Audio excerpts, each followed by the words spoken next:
Hi again, everyone. Gary Digital Williams here on the Box on the Beltway Podcast Network.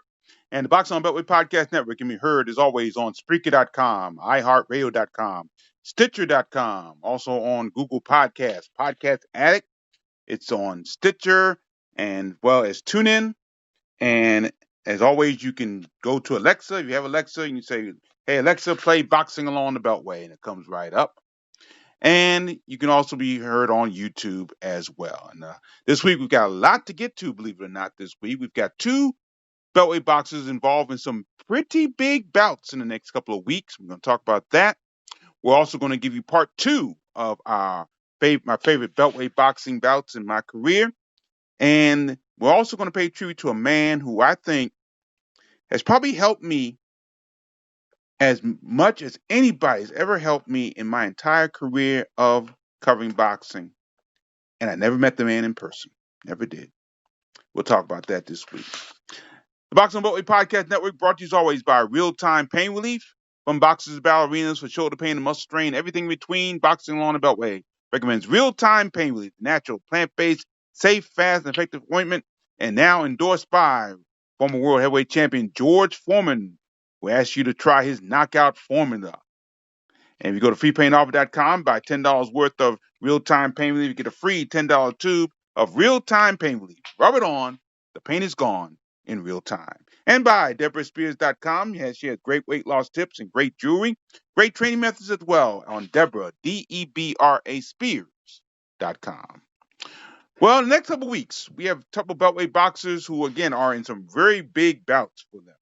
One in particular is a huge bout for him. That's the one coming up this Saturday, August 1st, at the Mohegan Sun Casino in Uncasville, Connecticut. And that's where Washington, D.C. super featherweight Marcus, the Dream Crusher Bates competes in a 12-round WBA title elimination bout at the Mohegan Sun Casino in Uncasville, Connecticut on Saturday, August the 1st. And the bout will be televised live on Showtime. Now, Bates is ranked number 7 in the world by the WBA. He's been ranked in the top 15 pretty much for the last year or so.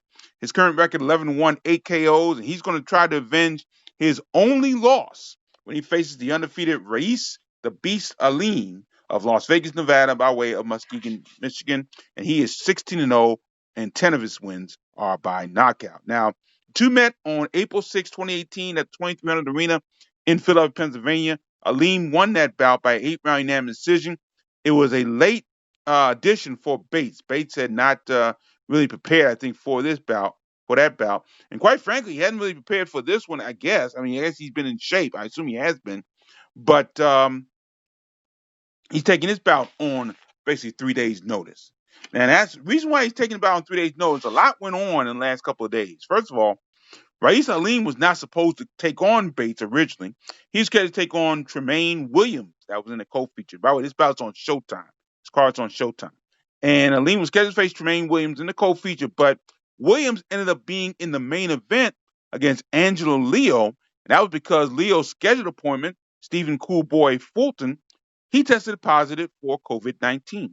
So Tremaine Williams and Angelo Leo will be in the main event. They'll battle for the vacant WBO Junior Featherweight Championship, and the co-feature will be Marcus Bates against Rais Aline rematch there. So we'll see what happens.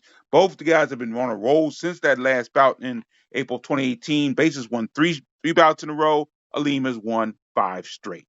So that'll be on Saturday, August 1st, Mohegan Sun Casino, Uncasville, Connecticut. Showtime telecast. Marcus Bates will be a 12-round bout, his first 12-rounder, taking on Rais Aline on Saturday, August 1st at the Mohegan Sun Casino in Uncasville, Connecticut. Now, on Saturday, August the 8th, and this will be held at the Microsoft Theater in Los Angeles, California, under Michael Professor Fox, not on he's 22-1, 5 KOs. He'll be in a 10-round bout against Lucas Santamaria of Garden Grove, California. As you said, Michael Fox, 22-1, 5 KOs. His last bout was on December 6th at the 2300 Arena in Philadelphia, Pennsylvania. I believe it was on the same card that Bates was on. Yes, it was on the very same card. And Fox won an 8-round unanimous decision. Santa Maria is 10-1-1 with 7 KOs. He's coming off an 8-round split decision win over Willie Jones. That was on October 4th in Houston, Texas. Now, this bout will be televised on FS1. And I've got some interesting, hope this comes to fruition. Um, Somebody called me actually texted me from FS1. He got me on Twitter. And he asked that if he had that some site on YouTube has footage of Michael Fox taking on Javante Davis as amateurs when they were like 10 years old. So I may have even seen this bout. I'm not sure. I probably saw this bout in person. But anyway, um, so he wanted some footage of that to show on this telecast. So hopefully it will take place. That'll take place. That'll be on Saturday, April the 8th. That'll be from the Microsoft Theater in Los Angeles, California. Michael the Professor Fox 10-round bout against Lucas Santa Maria. So we do have some slowly building action in the Beltway coming up. Nothing in the Beltway proper. No bouts on the horizon. As far as I know, no cards on the horizon here in the area. Of course, we're still in a stage throughout the entire Beltway region where we're not ready to do anything of that magnitude live right now. So we'll see what happens as they go on. Now, time for part 2 of my favorite Beltway boxing bouts. Once again, these aren't the greatest bouts of all time. These not the greatest bouts of my 36 plus years of covering Beltway boxing. I don't consider them to be the greatest. Some would rank up there as legendary bouts, no question about it. But some are on this list for totally different reasons because they have personal significance to me, and that's why I have them on my list. So we go to our top 5. You want to hear the first 5? You go to the last week's podcast, and you definitely hear the first 5 of this list.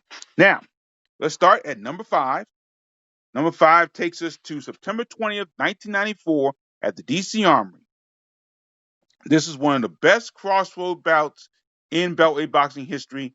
It was the dangerous veteran taking on the undefeated upstart. And the bout had something for everyone, whether you saw it live or on television. Now, this bout was Daryl Terrell Petit Tyson taking on Reggie Showtime Green. Once again, September 20th, 1994, at the DC Armory. Now, I've talked about this in some spaces before. I don't think I've really into any kind of detail about this bout. So let me do that now. Now, when I think about this bout, the first thing comes to mind is how close this bout came to not even happening. It was really bizarre how this bout almost did not happen at all. Now, Daryl Tyson was coming off a stretch. He had fought 4 top flight boxers. He lost the WBC lightweight championship bid to Miguel Angel Gonzalez by unanimous decision in December of 1992. Then July of 1993, he fought twice within a 10-day period. He fought a 10-round draw against former world champion Livingstone Bramble that took place here in Washington, D.C., I believe at the Convention Center. And then he flew to Las Vegas 10 days later to lose and lost a 10-round unanimous decision to Rafael Wales. That was on a pay-per-view, if memory serves me correct. Tyson then captured the USBA junior welterweight title with a split decision over former champion Roger Mayweather in Atlantic City in October of 1993. So after Mayweather win, Tyson was off until August of 1994. He knew he was going to face Reggie Green going into a bout he took up at the Washington Convention Center against Genaro Andujar. That was a tune-up bout for Tyson. Well, no one expected any difficulty during the Andujar bout, even with the tough stretch and inactivity. And Tyson did stop Andujar in the 5th round, but he was caught with a nasty headbutt during the bout that caused a gash over his right eye. Everyone who saw the cut immediately. I remember watching it. We did bout for Boxing Spotlight.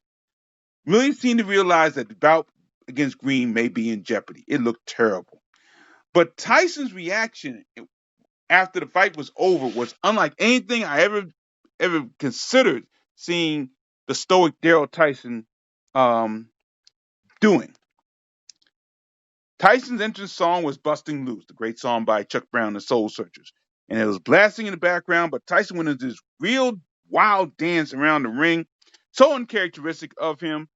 And then Tyson appeared constantly optimistic when I talked to him after the fight about the cut being healed in time for the Green bout a month later. Well, fortunately, it was healed before the bout against Green, and the bout came off as scheduled. Now, with a USA Network audience watching, Tyson Green stepped into the ring at the DC Armory fighting for Tyson's USBA and the vacant NABF Super Lightweight Championship. Green at that time was sparring with the top pound boxer at that time, the legendary and late Pernell Sweet Pea Whitaker. And it proved to be very beneficial going into this bout. Green's most notable wins prior to this bout were a second round win over previously undefeated Ralph Tiger Jones in March of 1993 in Atlantic City, and then the two victories over Lyndon Paul Walker and the third round TKO over another Beltway boxer, Kenny Bazemore. That was in May of 1994 at the Showplace Arena up in Marlboro, Maryland. But Tyson soon learned that the young man deserved to be in the same ring with that old pro. And the bout was unbelievable. Just a give and take affair. Both guys having their moments in the contest. Green's boxing ability seemed to surprise Tyson at times, but Tyson tried to pressure Green, and Green handled that pressure very well. Now, the bout was extremely close when he headed into the 12th and final round. And this is where it was great to see the bout on TV because viewers saw and more importantly heard something during that bout that we didn't get in the live arena. Between the 11th and the 12th round, Tyson's handlers asked their boxing a question that sounded straight out of a Rocky movie. They asked him, 3 minutes. And Tyson says, I've got 3 minutes. And Tyson proceeded to use those 3 minutes, give everything he had, and during the end of those minutes, Tyson dropped Green with a right hand. Green beat the count, but the knockdown proved to be the final difference in the contest, and Tyson won a split decision to capture both the USBA and NABF super welterweight titles, super lightweight titles. Excuse me. Both men benefited greatly from the bout. Tyson never got another world title shot, but he maintained his reputation as one of the toughest battlers in the 140-pound division. And Green earned a similar reputation, got a couple title shots. He also went on to have a great career. It was a fantastic bout. I mean, I loved every minute of it. Loved being there for it. It was just a great, great bout. No question about it. So that was number 5, Daryl Tyson, taking on Reggie Showtime Green, September 20th, 1994, at the D.C. Armory. At number 4 is probably one of the most famous bouts in the countdown. I would say the most famous bout in the countdown when I wrote this list originally in 2006. No one has eclipsed that, and we'll get to that one a little bit later on. But at number 4, Vincent Pettway versus Simon Brown, April 29th, 1995 at the USA Arena in Largo, Maryland. Now, this was a bout that headlined, probably still to this day, the best Beltway boxing card in history, and it produced a knockout for the ages. No question about that. The bout was the perfect example of an unwritten creed that the Beltway boxers seemed to have at that time. You don't fight each other in the Beltway unless the bout meant something. And this bout meant everything, not only to the boxers themselves, but to the area as well. Now, leading up to the bout, leading up to the card itself, I was doing my boxing spotlight show. Our crew was all over the place covering the events leading up to the card. It was a difficult week for me personally because I'd been a fan of Simon throughout his career. Simon Brown was the first Beltway boxer I saw defend his title. He's the first guy I covered defending his title. Not only that, my late father, Russell Williams, taught him and in junior high school at Lincoln Junior High School, not Lincoln Middle School in Washington, D.C. On the other side, I had gotten the chance to know Vincent Pettway very well because he was one of the first Beltway boxers to really give his support to what we were doing on Boxing Spotlight. He was really behind it. He was really one of the first to do that. He and Daryl Tyson really were two of the first to really support what we were trying to do and understood what we were trying to do. So these two warriors are going to be the main event of what was a very big card. Now, the bad part about this card, not about the card itself, but it was one of those cards I don't think the Beltway boxing fandom here in this area were ready for. It kind of surprised them. It wasn't appreciated by the majority of DC area boxing fans, Baltimore boxing fans at that time. A dream bout on a dream card, but we really now appreciate what happened on that night. And of course, it ended with one of the biggest knockouts in history. Many of you have seen it. If you haven't seen it, it's on YouTube. That's the knockout where Pettway landed what Mike Tyson so brilliantly called an Ike Williams left hand. Now, Mike Tyson was making his first public appearance after his prison term. His first appearance in public after that term, and he called that a knockout for the ages and an Ike Williams left hook. The punch was a knockout of the year by most boxing magazines, including the Ring and Boxing Digest. And the punch also made Ring's 100 greatest knockouts of all time. And of course, the movement by Simon Brown, him punching at the air while being unconscious, is something that will live with me for the rest of my life. No question about that. So it's a tremendous, tremendous bout. Again, the defense that Pettway gave on to Brown, because Brown was Pettway was the world champion going in. That was his only successful title defense. Pettway would go on to lose the bout to Paul Baden by 12th round TKO on August 12th, 1995, in a bout that Pettway was leading on all three scorecards going into the final round. Pettway would try again for the IBF and WBC junior middleweight titles. He faced Terry Norris on February 24th, 1996, and Terry Norris stopped Pettway in the 8th round. Pettway would win 4 straight against lackluster competition for ending his career on August 31st, 2001, the Burns Arena in Baltimore, 5th round TKO loss to Luis Rosado. Brown would receive 2 more shots at the world titles when he moved up to middleweight. He lost by unanimous decision to then WBO middleweight champion Lonnie Bradley on August 30th, 1996 in Reading, Pennsylvania. He also got stopped by IBF title holder Bernard Hopkins in the 6th round on January 31st, 1998 in Atlantic City. Hopkins lost the first of 6 in a row that Brown suffered to end his career. One other note, though. Between the title bouts, Brown fought for the last time in the Beltway area on September 12, 1997. Brown faced Ruben Ratman Bell at the Pikesville Armory in Pikesville, Maryland. Both fighters were dropped on this occasion, and Bell was in control of the bout before having to retire with a bad hand. And, of course, Bell would end up being killed 5 months later. He was in cancer treatment. He was having treatment for cancer, and someone shot him in the hospital 5 months later. So that was the last bout of Ruben Bell's career. Simon Brown now, actually both of these guys are great trainers. Pettway trains trains boxers at his gym, his home gym, the Mac Lewis gym. He runs that now. And Simon Brown that's in Baltimore. And Simon Brown runs the Simon Brown Boxing Academy in Germantown, Maryland. One of his boxers is Yank, the sexy Albanian Plana. So they're both doing very, very well. So that's number 4. Vincent Pettway versus Simon Brown, April 29th, 1995 at the US Air Arena in Largo, Maryland. Now, on that same card is our number 3 bout. Now, this is a bout that wasn't a headliner, but I think even Don King himself regretted that this bout was not shown on Showtime television like Pettway and Brown was, and of course, Bernard Hopkins taking on Segundo Mercado. This was the bout that stole the show on the Beltway Brawl card on April 29th, 1995. It's at number 3, Daryl Terrible T. Tyson taking on Phyllis, Freddie Pendleton. This was a bout that came under the category of score 1 for old school. Now, you had 2 exciting, experienced boxers who were familiar faces in the sport. They were 2 veterans, did it the right way. They stayed in shape. They stayed committed and to the sport they love. It's unbelievable. Now, Phyllis, Freddie Pendleton, all the boxing I've watched, even outside the area, no one showed more commitment to his career than Phyllis, Freddie Pendleton. Now, he's a native of Florida. He once had an under 500 record, but he managed to right his career, and he won an IBF lightweight world title in 1993. He lost that world title the next year and was trying to get back in the world title contention going into the bout with Daryl Tyson. Meanwhile, Daryl Tyson was on a roll at this point. He'd won 5 straight bouts, 2 regional titles, including that last bout we talked about earlier against Reggie Green. And Tyson would put that USBA junior welterweight title on the line against Pendleton.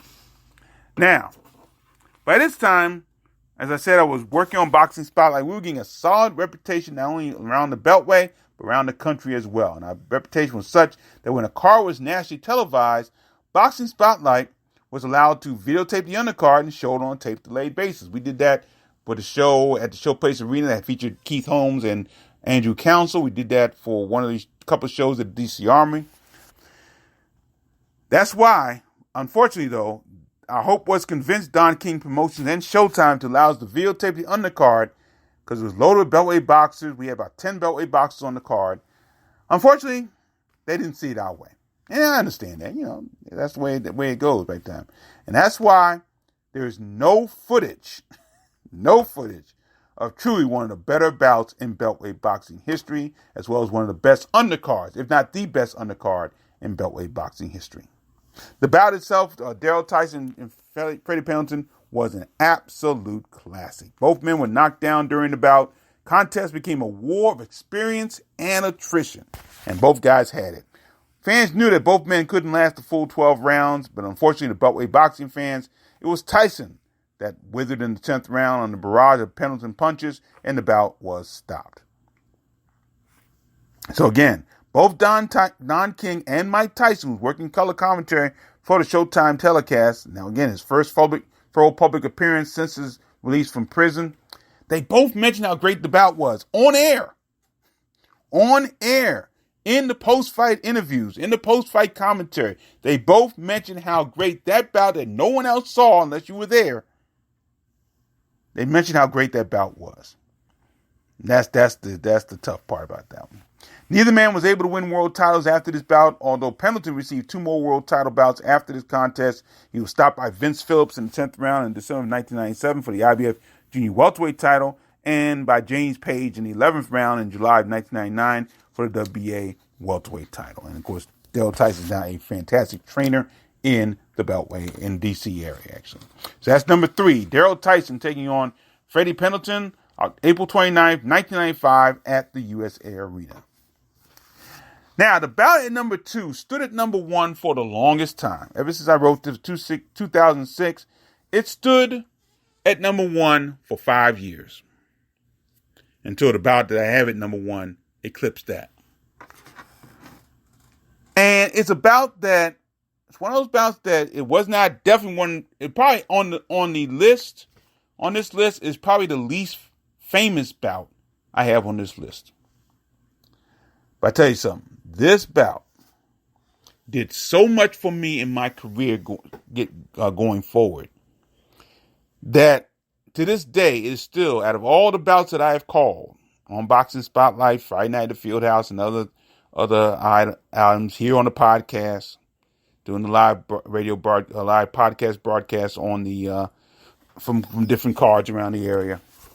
This still ranks as the best boxing bout that I've ever called play-by-play for, blow-by-blow for. It was incredible. It took place on November 30th, 1995. It was at Martin's Crosswinds in Greenbelt, Maryland. A 12-rounder for the vacant USBA Intercontinental Middleweight title, and featured Lloyd Jabba Bryan out of Maryland by way of Capitol Heights, Maryland by way of Jamaica, taking on Bernice the Heat Barber from Virginia Beach, Virginia. This bout will always rank up there among the best that I've ever been a part of in my history.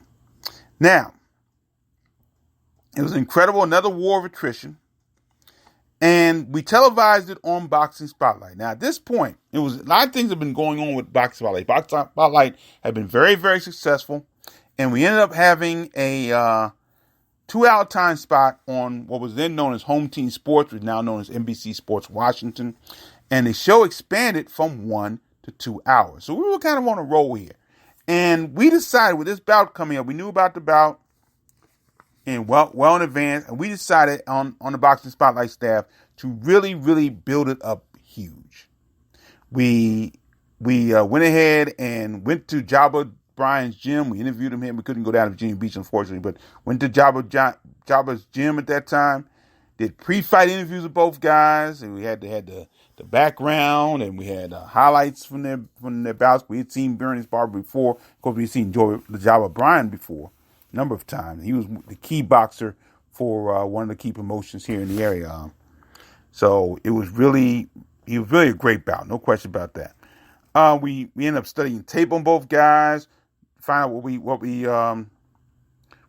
kind of bout we would have, and so we were ready. We did as much preparation for this bout as we did for any bout in our history of Boxing Spotlight. It was up to the fighters now to give us a bout that was worthy of that build-up. Well, they did more than that. It was incredible. There was a scary moment in the first round, though. Bernice Barber caught Bryan with a vicious right hand and dropped him. Now, Bryan landed awkwardly on his right ankle, and throughout the rest of the bout, the entire 12-round bout, Brian was limping. It was really incredible to see. The excitement kept building throughout the bout, second round on. Brian started to gain a little bit of advantage as the bout continued. He was setting another pace for the bout. Barber set the earlier pace, and Brian took it over a little bit. Now, in the 11th round, Brian dropped Barber with a right hand of his own. So both guys been knocked down. But just a few seconds later, Barber came back, pressured Brian, and sent him down to the canvas for a second time. It was incredible. It was a tremendous, tremendous situation. During the final round, it seemed like everybody was drained. The boxers, the fans, myself, and Charles James doing the announcing. It was incredible. Brian had enough, however, to pull out the 12th round and win the title. And I tell you, it was the first time I had ever called a 12-round bout, number one. And I really felt like I had boxed 12 rounds. It was that. I mean, my tuxedo that night was totally drenched from sweat. It was amazing. No question about that. But it was really a great feeling of accomplishment because both guys really performed to their maximum potential. And it would end up to be a fantastic bout. When I look at the footage, I sometimes look at the footage. It's one of the bouts I have in my archives that I look at from time to time. I just can't get over how great that bout was. It was incredible. Now, two men fought again in July of 1999 in Atlanta, Georgia. And as they always say, it seems the sequel's never as good as the first bout. Brian knocked out Barber in the first round. So that's number two. Lloyd Jabba Bryan taking on Burners the Heat Barber, November 30th, 1995, Martin's Crosswinds, Greenbelt, Maryland. And folks, we are in the process, before we get to number one, we're in the process of hopefully trying to transfer the Boxing Spotlight footage. We have a whole bunch of the cards from then, and hopefully we're going to put them in a YouTube situation. Hopefully very, very soon. I'll give you more details as we get forward, but look out for that in the near future. So the bout that finally knocked Brian and Barber off their perch as the number one, my favorite Beltway boxing bouts. It took place on Saturday, December 10th, 2011, at the Washington Convention Center. Lamont Peterson defeating Amir Khan. That was a crazy, crazy week going into that bout. First of all, and I said it then, and I'll say it now, I give Amir Khan a lot of credit for bringing his super lightweight championships to Washington, D.C. He really wanted to bring and give Lamont Peterson a chance to win it in his own town. He was very confident, but I really think he was overconfident, to be perfectly honest with you. There were some issues throughout the week. I know one issue took place at Buddy Harrison's gym, Old School Boxing. And I think Khan was scheduled to do an event down there and do some sparring down there. And I think there was a little bit of a mix-up because I think Buddy wanted fans to be down there to see him spar, and because they wanted a private session, and things got out of hand there. But the overconfidence came involving the referee. The overconfidence came because they allowed a referee who was from the D.C. area to referee that bout. And that, of course, was Dr. Joe Cooper. Now, again, I think Joe Cooper is an outstanding referee. I do think at times he does tend to let the bright lights get the best of him at times. But it was a very, very interesting bout going into it. First of all, Peterson got knocked down in the first round. Amir Khan took advantage early. But throughout the bout, it got to be real close. Lamont was coming on. He was landing good punches midway through. And in the 7th round, Khan was deducted 1 point for pushing in the 7th round. So that kind of switched things up a little bit, made things a lot closer than it should have been. Maybe. But the key was the 12th and final round. And to this day, I don't know how I feel about what happened that day, that particular night. But when Joe Cooper took a point away from Khan for pushing in the 12th and final round, I remember saying to myself at ringside, "No, Joe, you don't do that. You just don't do that. No." And that was the key. Now, Nelson Vasquez scored the bout for Amir Khan 115-110, but judges Valerie Dorsett and George Hill scored about 113-112 in favor of Lamont Peterson. And I think out of all the wins that I've seen in the Beltway, there was one that was none bigger than that one. It was a phenomenal victory. I mean, it was, Mike Wise, who used to write for the Washington Post, he now writes for the Undefeated.com. He called it the biggest sports story of 2011. That's how big that win was. It was incredible. I mean, and I think, and a lot of people, especially the British preps, they were upset. There were a lot of things that went on after that. There was an issue about the mystery man that came in that may have tilted the judges one way, and they tried for a rematch. It never happened. Lamont was tagged for using a drug that was illegal, and the BA stripped him of the title. The IBF kept this title. And of course, Lamont Peterson went on to be one of the best champions we ever had in the Beltway. And we'll do his story at some point. But it was a weird night. And again, I just think the biggest mistake that Khan made, and I said this to people at the show that night, the biggest mistake people made, and again, nothing against Joe Cooper personally, but Joe Cooper should never have been the referee for that bout. Simply because the optics didn't look good. The optics of him being from D.C., having a challenger from D.C., just made it look bad. I mean, they could have gotten Steve Smoger, could have gotten Bill Clancy. Now Smoger and Clancy, I don't know if they've ever done a bout in D.C. They did it in Maryland. They've done it in Maryland and Virginia, of course, but I don't know if they've ever done one in D.C. But Joe Cooper should have never been, in hindsight, Joe Cooper never should have been the ref that night. That's just my personal opinion. He never should have been the ref that night. And I would say the same thing about Kenny Chevalier, Malik Wali, Billy Johnson, Michelle Myers, and the referees we have. They're all great referees. Don't get me wrong. They're all great referees. And Joe Cooper actually taught a number of them. But the optics of that did not look good. And I knew that going in. I wasn't sure it would make a difference I think it did. But it was just a bad look all the way around. But it was one of the great nights in Beltway boxing history. Unfortunately, the Washington Convention Center may never do a Showtime bout. Actually, it was an HBO bout. It was an HBO bout.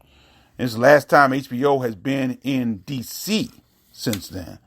And the look of the arena that night, they used one of the rooms, and the placing was just horrible. I mean, a lot of people who had bought grandstand tickets in there could not see because there was a big video screen in the way. So it was horrible. Good card, too. Number of great boxers on the card. So we're going to do this card probably next year in the 10th anniversary of it. God, I can't believe it's been 10 years already. But Seth Mitchell's on the card. Of course, Anthony Peters on the card. Fernando Guerrero, Thomas Top Dog Williams Jr., Dusty Hernandez Harrison, Joshua Davis, Teron Grant. Just some of all the Beltway boxers that were on this card. It was a tremendous card. We'll talk more about the card a little bit further down the road. But that is at number one, my favorite Beltway boxing bouts. December 10th, 2011, Lamont Peterson winning the IBF and WBA Super Lightweight Championships with a 12th round split decision over Amir Khan. So that's my top 10. Hope you enjoyed it. It was a lot of fun to do. And again, there's been great history in the Beltway boxing era. No question about that. Finally, I have to do this tribute. And again, it's one of the more important tributes I've done. In fact, I don't think there's been any other tribute more important other than possibly the tribute I did to Shelly Bowers Jr., my old announcing colleague and my very good friend. But this is a special tribute in the sense that this man did so much for me, especially over the last 20 years, that I could never have repaid him for it. And the surprising thing about it is that we never saw each other face to face. Never did. Never did. Many of you in the boxing world know a man by the name of Flat Top Scott Pope. Again, without Flat Top, I never would have the success I've had on a national and an international scale over the past 20 years. Flat Top Scott Pope, Flat Top as he's known, was the managing editor for FightNews.com. And for those who don't know, I've been writing for FightNews.com as a feature writer for about 20 years. Actually, it's 20 years. I actually going my 21st year with them. And Flat Top was the managing editor until his passing from a heart attack this past week at the age of 60 years old. Now, like me, many of the writers on FightNews.com never met one another. I've met a few. I've met Kurt Wolfheimer and Rick Schomburg and Francisco Salazar and Boxing Bob Newman, some of the people that have written for them over the years.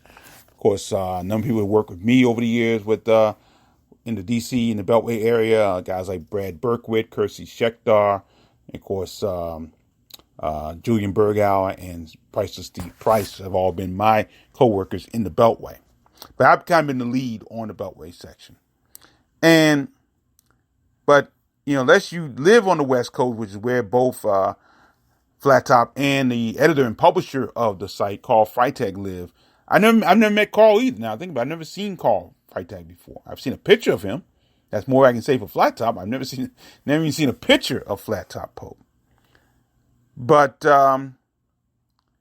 he was very important to me, and here's why. Now, I established myself long before I joined Fight News here in the Beltway. I've been, again, with Boxing Spotlight and Friday Night at the Field House and doing other stories for the Superstar News and other things. I had established myself in the area. A lot of people knew me in the area and respected me. And so it's very easy to get press credentials for the club shows here in this area. A lot of the smaller shows and the club shows. Now, when it came to the big promoters coming into the town, I always let Flat Top handle the press credentials because he had the contacts with Top Rank and Don King and Oscar De La Hoya, Golden Boy Promotions, and PBC. He established a relationship with PBC, and he with Matchroom Boxing. Just some of the ones that have come through here over the years. So what Fight News did for me was it expanded my coverage of the Beltway scene to the entire world. I got a message a couple days ago by the guy who really enjoyed my writing about the Beltway here on Fight News, and they come to me to get information sometimes to help them on their broadcast. I know Steve Farhood, he and I are very good friends, as a matter of fact. He's contacted me, and many others have, and it's because of FightNews.com. Not really because of Boxing on the Beltway. I love to be Boxing on the Beltway, and people know Boxing on the Beltway now because of it, but Fight News started it all for me. No question about that.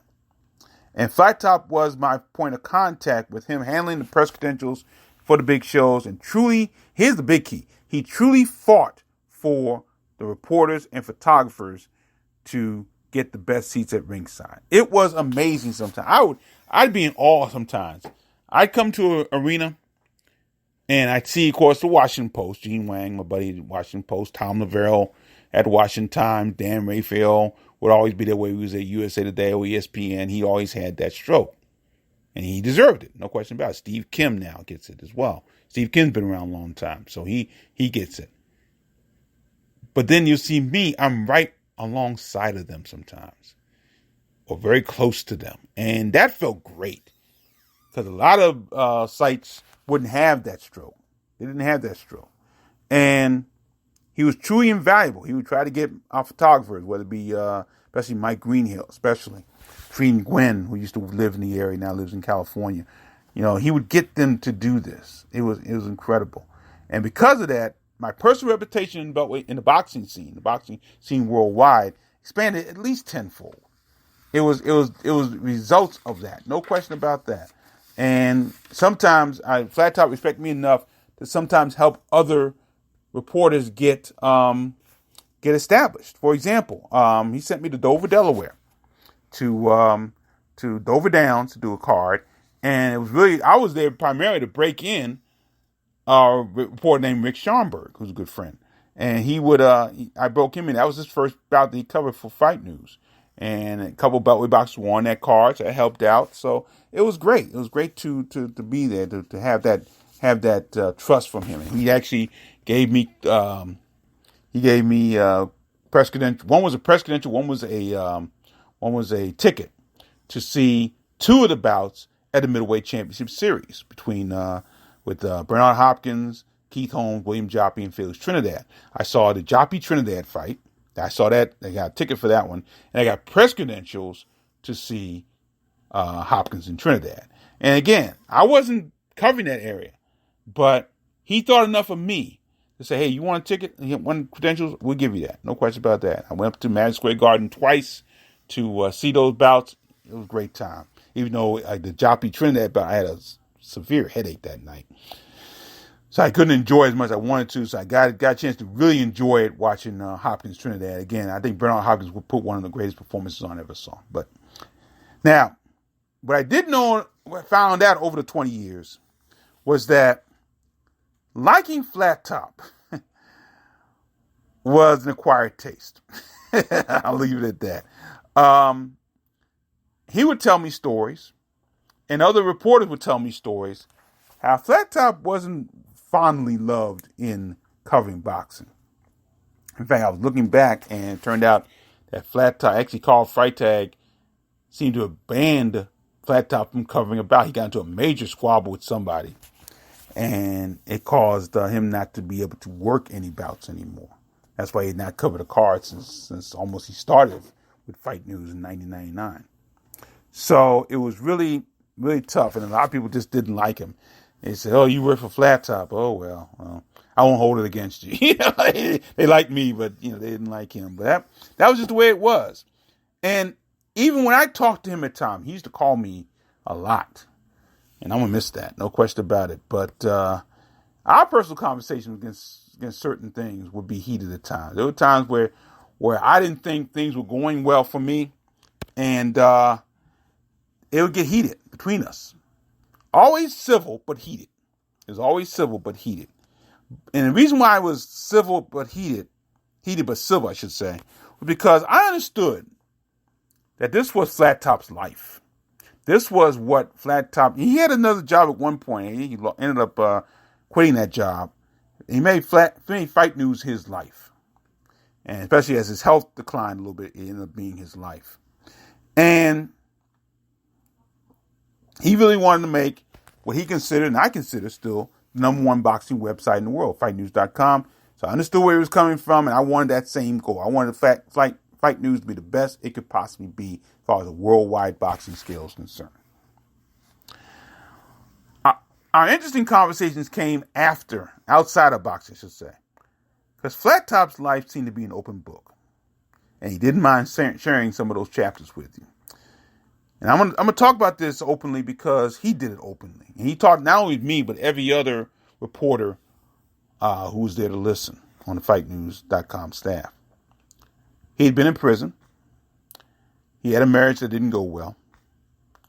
And we would always have long conversations about his life, about what was going on in my life, and overall life in general. He was always, and he was originally from Georgia, I think. He was from the Atlanta area. He got into prison, got into trouble, got into prison, and he would always talk about that openly. I mean, it wasn't anything you had to ask him about. He would really just be ready to talk to about it and would have long conversations with you about it. No question about it. One thing, though, he always asked, especially my youngest daughter, Courtney, because she has medical issues. He always asked how my family was doing, how Evan was doing, how Sienna, Courtney, Christopher were doing. And he really was very fond of asking about Courtney, because my youngest daughter, because she does have a Down syndrome. She has some pulmonary hypertension issue as well. She's doing well right now. Fantastic. God bless her. She's doing well. But he always asked about the family. When I had issues, when I had lost jobs, he would always be there to comfort. And he asked about all the other interests I used to do. I used to, the old time radio. He asked about my love of professional wrestling. He used to love that back in the day. But he always asked about how you were doing. And I'm going to miss those conversations. I really am. I'm going to miss those because many times it was fun. It can be long-winded, and Flat Top could be long-winded, no question about it. But it was a wonderful time to talk to him, especially when we were outside of boxing, but also inside boxing as well. So once again, Flat Top, Scott Pope, is a major reason, in fact, maybe the biggest reason right now, why I am where I am in the world of boxing. Because people know me from outside the Beltway. I'm known inside the Beltway, and I do appreciate that. I love the support, and I appreciate the support. But I'm amazed when I go to different bouts and I see other reporters from other huge reporters, guys that I've admired. I've read this stuff, and I really was fond of their work. They knew me.